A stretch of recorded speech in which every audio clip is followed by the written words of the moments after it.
Shalom, shalom. This is your brother Yeshabai. Before I get into this message, I want to start out by giving all praise, all glory, and all honor to Yahweh, Ba'Hashem, Yahushai, Ba'Hashem, Kwakadash. I want to give double honors to the elders and the apostles of Great Millstone who rule and teach well. Also want to give a sincere shalom to all you brothers that are listening in and doing the work of the Most High. As we get ready for as we prepare ourselves for Jacob's trouble and we prepare ourselves for the coming of our power, I just wanted to put this message out because the world right now is groaning. It's groaning. We see the love of many grown old. You know, how many open cases are there right now with so-called illegal immigrants coming in and raping these girls? You know, just how many videos have we seen on Twitter or YouTube of people just getting executed? You know, people stealing cars and killing somebody even when they're giving up the car. You know, or just or even how many evils are coming true? How many so-called conspiracy theories are coming true? So with that being said, the world is groaning. And you'll go through TikTok and you'll see people, something weird is going on, or, I had a dream, but the only people that have the answers to this, because everything's going on, but the only people that have answers to what's going on and why it's going on are the prophets, the men of GMS that have the 100% truth. Because see, Christianity, this image here that I have posted up. This is the image that Christianity thinks on. They think on the idea that Yahushua is coming back and it's going to be a beautiful day, and that's why you hear a lot of Edomites saying, I can't wait for Jesus to come back. I can't wait. Because this is what they think. They think he's going to come down and then he's going to make sandwiches and wash everybody's feet again. Like, check out these images. These people think that he's coming down and it's going to be glory. But that's why, again, we go into the fact that Christianity it's a false doctrine. It's not biblical. And so what we're going to do is we're going to do exactly what the word says. This is Isaiah 34:16. This is what we're going to do. Seek ye out of the book of Yahweh and read. And none of these shall fail. None shall want her mate. For my mouth it has commanded, and his spirit it has gathered them. See, because Christianity will tell you that when Jesus comes back, he's going to make all things perfect and it's just going to be instant peace. My fucking yellow grass is going to turn green. All the weeds are going to die, and you're going to have Bermuda grass with the Aston Martin parked in front. That's what Christianity tells you, but that's not what the Bible tells us, and I'm going to show you. So what we're going to do is we're going to do exactly what Isaiah 34:16 says, and that's we're going to seek from the book, and that's what we're going to do, because you guys don't do that, but we do. And then if you also notice, it says none of these shall fail and none shall want her mate. What does that mean? Meaning that none shall want her mate is a term used in like relationships, when you're on a business trip or when you miss your loved ones, you long for them because you're away from them. But these prophecies here are saying that none of them are going to miss them. None of them are going to be without. Everything that the Most High has ordained, he says he's commanded it. Matter of fact, let's get another one here. My word shall not return void. Isaiah 55:11. Let's get KJV. Boom, 55. So my word, there you go. So shall my word be that goes forth out of my mouth. It shall not return unto me void, but it shall accomplish that which I please. And it shall prosper in the thing whereto I sent it for. And this is a scripture that Christians will quote for all the good stuff, for the prosperity. But Isaiah is a book of judgment to Israel, man. And the judgment to the heathen and to the wicked. But they take a scripture like this that was made for judgment and they turn it around for prosperity. So the reason I bring this up is because the Most High says his word shall not come back void. And in Isaiah 34:16, it's saying that he's commanded it. So if he's commanded it, it's not coming back void. So what has he commanded? Let's get Amos 5:18. Let's just tear the whole Christian belief of Jesus is coming back. Let's just tear it apart in shambles. Amos 5:18. Woe unto you that desire the day of Yahweh. To what end is it for you? What are you waiting for? Oh, woe, destruction. What are you waiting for our power to come back for? To what end is it? What good? What are you waiting for? The day of Yahweh is darkness and not light. And that goes completely against this image that Christians show you. See, Christianity is a form of the Antichrist, man. Because it is, anti means against, and Christ, Hamashiach, and that's exactly what this is. It's telling you that the day of Yahweh is darkness, but they give you an image of light. Again, it's going off. That's why we say Christianity is a false doctrine. Furthermore, for you people that like to stay in the New Testament, this is Yahweh speaking. Matthew 10:34. Think not that I come to send peace on earth. I came not to send peace, but a sword. Okay? And right now he's sending that sword through Esau, Edom. But he's also coming back to continue the final judgment of Esau, Edom. Let's not forget, he's got a sacrifice in Basra. What's that mean? For those well-versed brothers, you know what I'm talking about. Edom. And for those that are not fully educated, the sacrifice in Basra is the capital city of Edom. So the capital city of Edom now is Babylon. He still has that sacrifice to make. Okay, so this is Yahweh speaking. Matthew 25:33 says that when he returns, he shall set the sheep on his right hand, but the goats are on the left. So wait a minute. So there's a separation here. So those Christians are thinking that their Jeebus is going to come down here, and that he's going to pick everyone up and lift you up, and then for you Edomites, y'all are thinking that you're going to go from one mansion to another heavenly mansion. Y'all are going from glory to glory. I mean, come on now. But there's a separation here, because the sheep are the Israelites and the goats are the other nations. The wicked is included, can be included in there. I say that lightly, but the wicked is destined for destruction. But there is going to be a separation. And just like in his return, when there's going to be a separation, it's going to be that same separation from Deuteronomy 7:6. When the Most High told Yasharallah that we are a holy people unto Yahweh, thy power. Yahweh, thy power, has chosen thee to be a special people unto himself above all the people that are upon the face of the earth. So that's the separation there.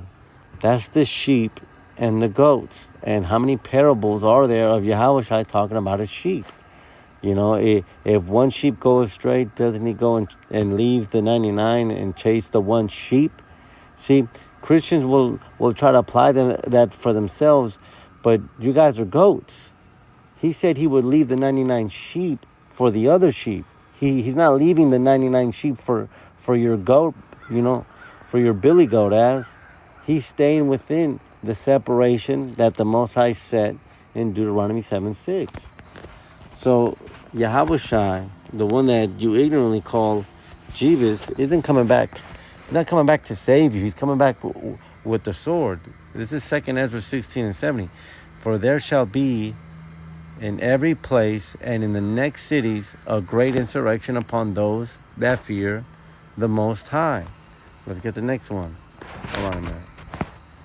Let's get the next 71. How you do that? Reach 71. Let's just do the chapter. 71. They shall be like madmen, sparing none, but still spoiling and destroying those that fear the Most High. See, so before his coming, there's going to be a time of violence. Okay? A violence against those that fear the Most High. Now doesn't Scripture say that woe to those that have touched the apple of his eye? So if he's coming back to judge those that have touched the apple of his eyes, where's the light? How does Amos go from a day of darkness unto a day of light? How does Yahushua go from separating sheep and goats to bringing you in when he's coming back to judge you for touching his sheep? That it doesn't fit in. It does not fit in.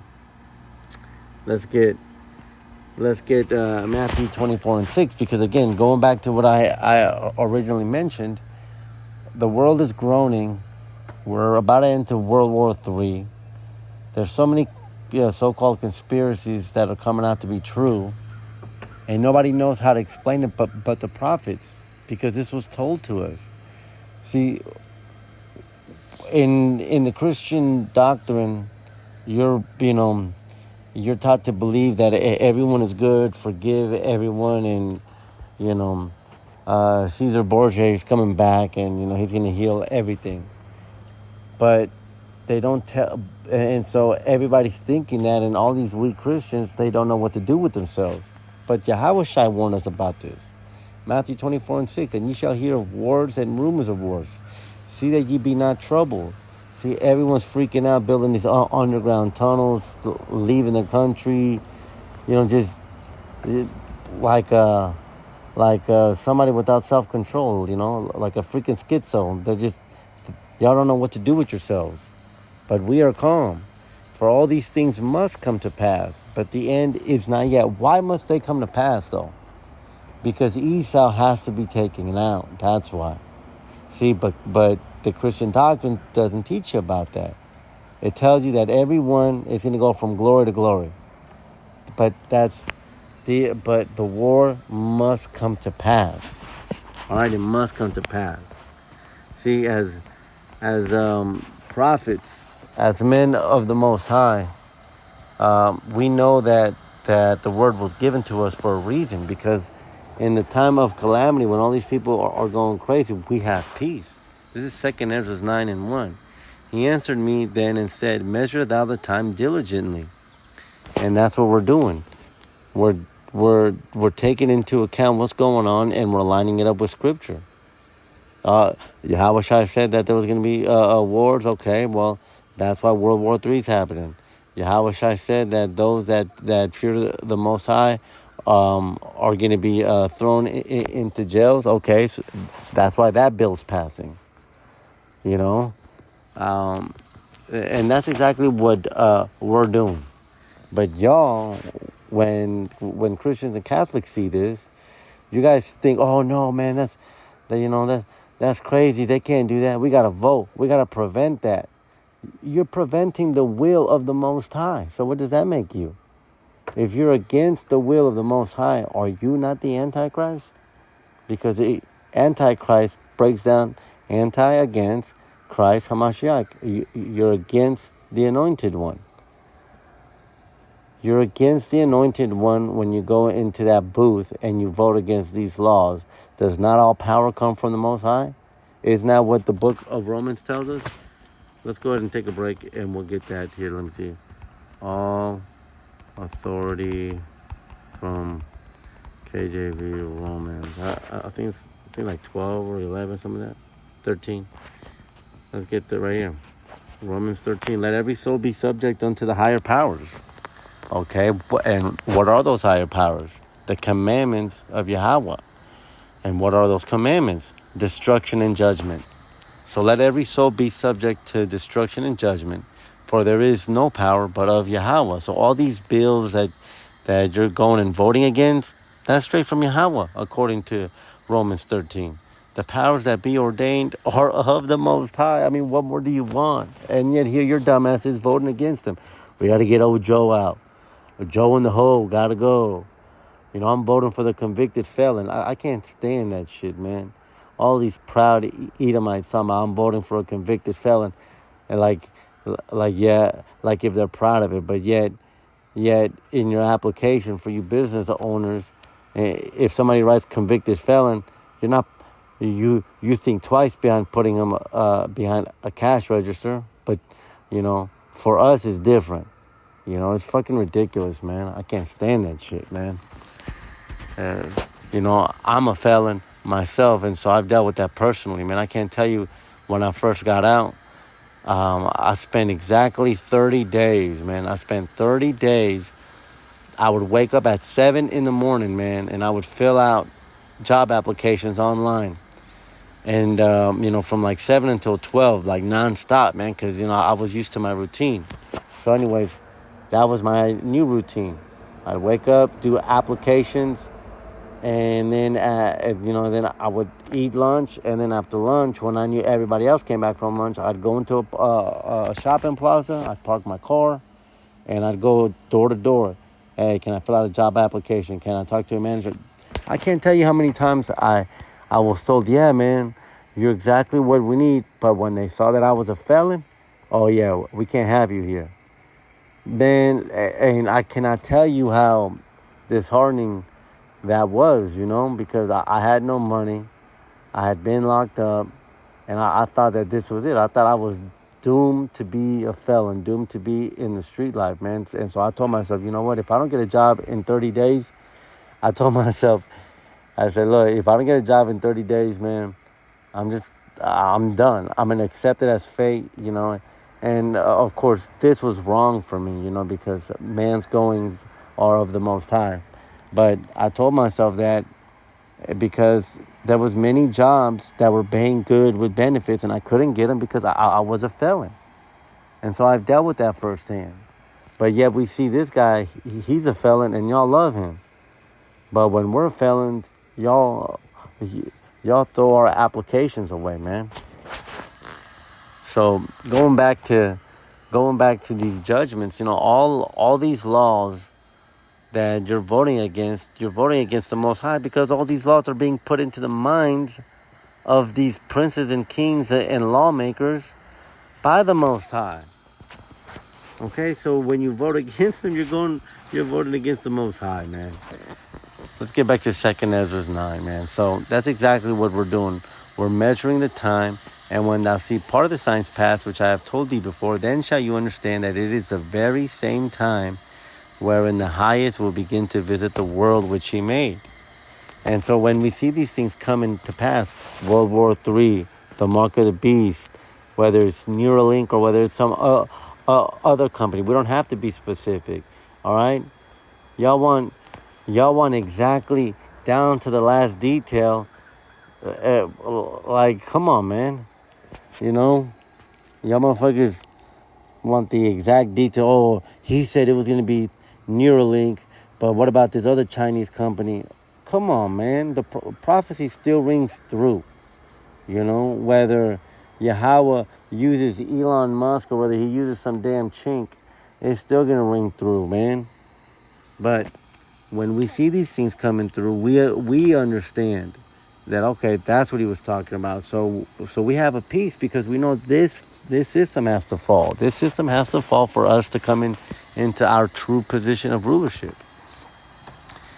And going into visiting the world, that's going into the Maracabas, that's going into all these more sightings of these so-called UFOs, these intergalactic vehicles. Those are the angels of the Most High, and he's beginning to visit his world. He's getting ready. He's putting crosshairs on you people, man. He can't wait. He can't wait to take you out. Judgment is a beautiful thing, man. It really is. Therefore, when there shall be seen earthquakes and uproars of the people in the world, then shalt thou well understand that the Most High spoke of these things from the days that were before thee, even from the beginning. Now, I really like verse 4, because look at verse 2 and then verse 4. Then shall you understand that it is the same time wherein the highest will begin to visit the world. And then after you see the earthquakes, and then after you see the people going crazy. So basically, as we see these prophecies that have been foretold, as we see, then the language changes to, then shalt thou well understand. Because you see, verse 2 it says that we will understand, like you'll get an idea, but then when you open your eyes and you really see these prophecies, then you shall very well understand, because there's no excuse. It's like if I tell you what you're going to do tomorrow, and it ends up happening, you're still kind of skeptical. But if I do it for 3 days in a row, then you're coming to me and it's like, damn, what's going to happen next? So then shalt thou well understand. And that's where we're at. There's so many prophecies that have been fulfilled. People are starting to wake up and see that that we are the true Israelites, so-called blacks, natives, and Latinos. We have the name. We have these people being put together, we have the hooks in the mouths. According to Ezekiel 38, I believe that Yahweh is directing these people to go into World War III. We have these earthquakes in diverse places. We have these dry runs of the mark. We have famine starting to get started. And how is that? That's through inflation and through all these farms burning, man. So, just to in conclusion, for you so-called Christians and Catholics that are waiting for your white Jeebus to come down here, you're going to be sadly mistaken. Because Scripture, I just showed you what Scripture tells you. I just showed you. We did exactly what Isaiah 34 and 16 says. We seeked out of the book of Yahweh and read, which you don't do. And everything which I just read you, it says none of them shall fail. None shall want her mate, man, because he's commanded it, and his word doesn't come back void. So, to all you brothers, I hope you guys have been edified.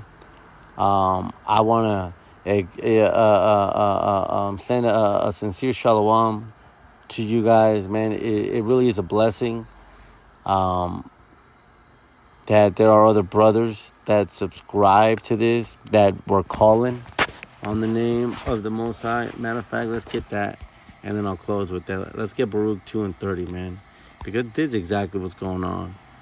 Baruch 2 and 30. And this is another prophecy too, This is how we very well understand, just like in 2nd Ezra 9 and 4. Now we very well understand. For this is Baruch 2 and 30. For I knew that they would not hear me, because it is a stiff-necked people, and we are. But in the land of their captivities they shall remember themselves.